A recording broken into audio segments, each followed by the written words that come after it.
Hello and welcome to Forever Rugby on Forever Sports, and Antoine Dupont is back. The breaking news is that the French team has been announced and the iconic and world-class scrum half is back, is fully fit, will start and will captain the French side on Sunday against the Springboks in the final quarter-final of the weekend. A very interesting side that's been named by Fabian Galthie because they have gone with a 6-2 split.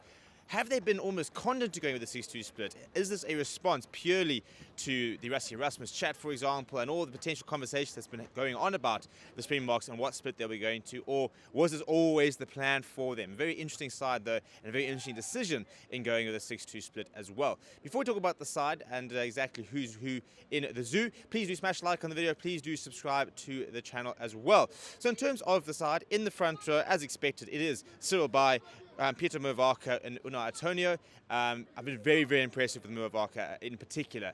The way he stepped in with the absence to Julien Marchand has been absolutely superb. He's been one of the standouts really for me of the group stages.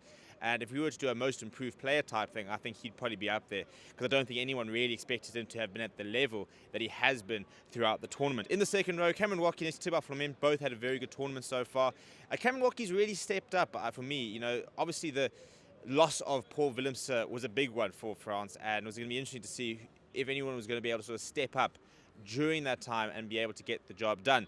But he's done that absolutely brilliantly. And then Thibaut Flamengo, I mean, not too much more you can say about him. Great skill set, nice big physical presence. And then Anthony Gelant ahead of Francois Croes. He is back at injury, back at full fitness. We were in a press conference with him yesterday, and he was saying that, you know, he's feeling really good. And he's been back again today. And then he's next to Charles Olivon and Gregory Aldred. So we're talking about two of the best back threes in the world, really. Borderline the two best back threes alongside probably about an island.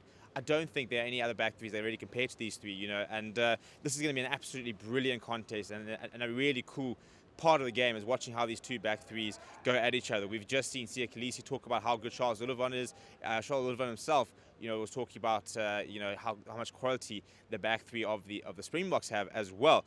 The halfback pairing is Antoine Dupont next to Mathieu Jalabert, who says that he's feeling very good ahead of this weekend. He's been very solid. A lot of people were panicking a little bit when Romain Intermac was ruled out of the tournament, but I feel like Jalabert has really stepped up.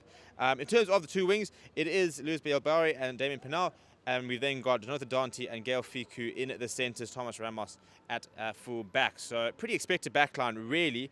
But then in terms of the bench, it is Pierre Bougerie, Reda Wadi and Dorian Aldegheri in the front row, which was as expected. But they've gone with Romain Tufafinawa, Francois Croes, as well as Sekou Makalu, who for Springbok fans who might not know the French side, is basically the answer to Kwagga Smith in terms of the player that can play on the wing, and he enables a 6-2 split. They then got Maxime Luchu and Jerome Muafana on the bench. So no, Melvin Jamine is a very interesting call.